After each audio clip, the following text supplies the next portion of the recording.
Nah, halo teman-teman. Di sini aku bakal membahas tentang UAS Pajak 2018, materi pertemuan 9 aja, yaitu subjek pajak.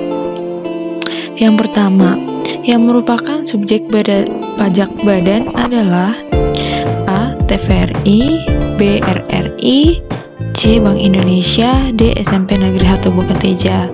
Diingat ya teman-teman, yang termasuk subjek badan itu bukan yang mendapatkan dana dari APBN. Jadi jawabannya adalah C. Nah, karena TVRI dan RRI itu menggunakan dana yang berasal dari APBN. Namanya juga kayak ada Republik Indonesia gitu kan. Nah, habis itu SMP Negeri 1 Bukateja bukan termasuk badan hukum. Yang termasuk badan hukum itu yang kita ketahui adalah PTNBH, misalkan kayak Undip, UI kayak gitu. Bukan BLU ya, tapi PTNBH, Perguruan Tinggi Negeri Badan Hukum. Terus BI itu pembiayaannya tidak dari APBN gitu. Nah, terus nomor 2, Rabobank adalah penyedia jasa keuangan dari Belanda. Salah satu perusahaan di Indonesia yang termasuk dalam grup tersebut adalah PT Bank Rabobank Indonesia.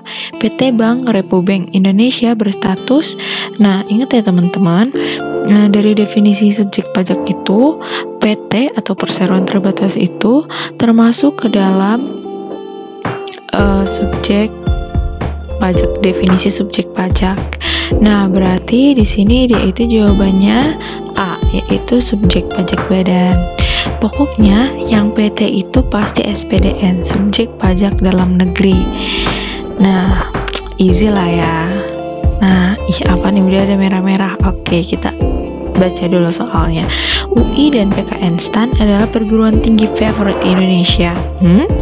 Identifikasi status subjek pajak dari kedua perguruan tinggi tersebut dan jelaskan alasannya.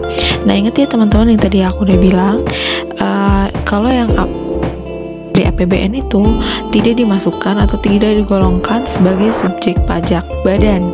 Maka dari itu dari UI sama PKN STAN mana sih yang dari APBN? Nah, dari PKN STAN sendiri ya teman-teman, kalian udah tahu. Ini jawaban lengkapnya. UI merupakan PTN badan hukum sehingga termasuk ke dalam definisi subjek pajak badan.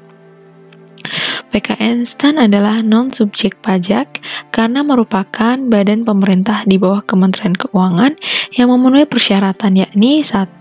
Dana bersumber dari APBN atau APBD, dibentuk sesuai dengan perundang-undangan, penerimaan masuk ke anggaran pemerintah pusat, dan pembukuan diperiksa oleh aparat fungsional negara. Di sini bisa kita ketahui kayak izinnya Kementerian Keuangan sendiri.